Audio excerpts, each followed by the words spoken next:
Assalamualaikum warahmatullahi wabarakatuh. Nama saya Widya Utami.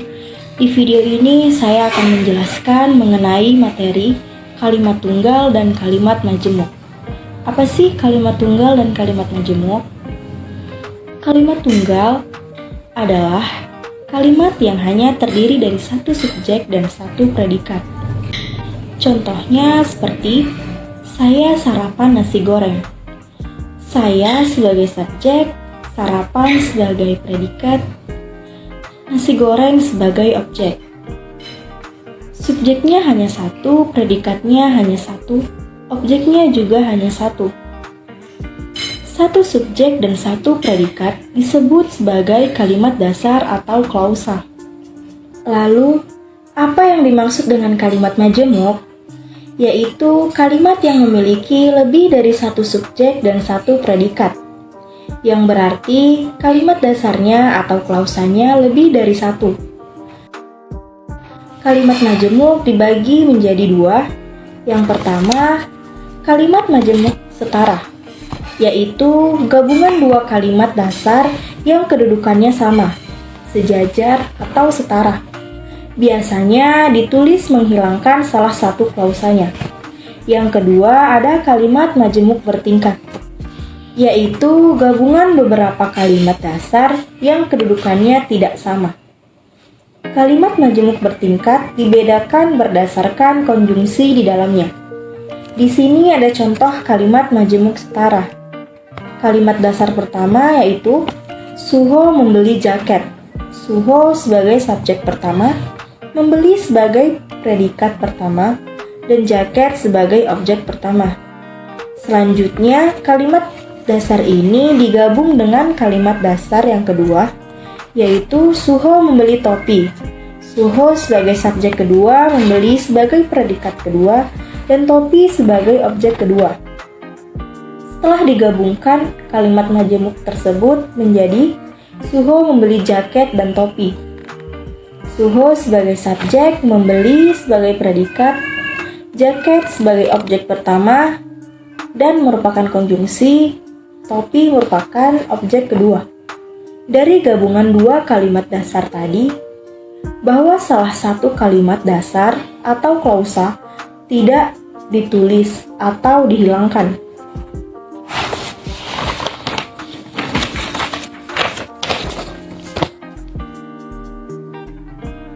Karena subjek dan predikatnya sama. Lalu kita masuk ke contoh kalimat majemuk bertingkat. Ada kalimat dasar pertama dengan kalimat Via berangkat kerja. Via sebagai subjek pertama, berangkat kerja sebagai predikat pertama. Kemudian kalimat dasar ini digabung dengan kalimat dasar yang kedua, yaitu Nela masih tidur. Nela sebagai subjek kedua, masih tidur sebagai predikat yang kedua. Lalu, bagaimana jika kedua kalimat tersebut digabung? Ketika Via berangkat kerja, Nela masih tidur.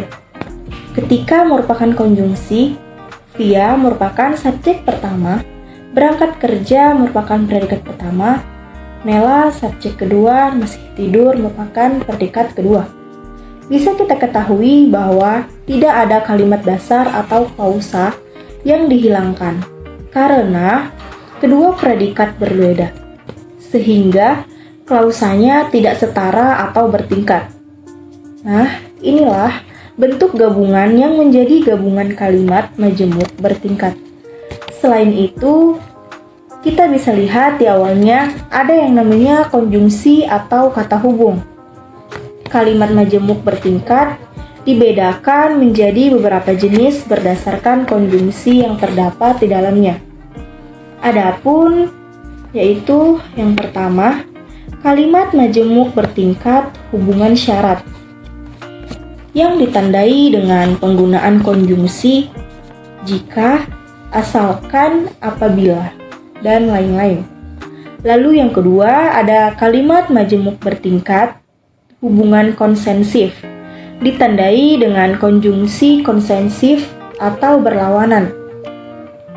Contohnya, walaupun, meskipun, biarpun, dan lain-lain.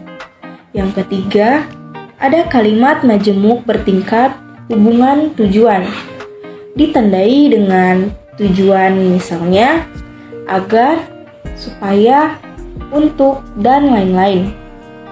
Berikutnya yang keempat, ada kalimat majemuk bertingkat hubungan sebab, ditandai dengan konjungsi sebab, yaitu sebab, karena. Dan yang kelima, ada kalimat majemuk bertingkat hubungan akibat yang ditandai dengan konjungsi akibat. Contohnya sehingga, sampai, akibatnya. Yang keenam, ada kalimat majemuk bertingkat hubungan perbandingan, ditandai dengan konjungsi perbandingan. Contohnya ibarat, seperti, bagaikan, laksana, sebagaimana, dan lain-lain. Yang ketujuh, ada kalimat majemuk bertingkat hubungan cara, ditandai dengan konjungsi cara, contohnya dengan. Baiklah, sekian materi dari kalimat tunggal dan kalimat majemuk yang dapat saya sampaikan. Semoga video ini dapat bermanfaat bagi kita semua. Terima kasih.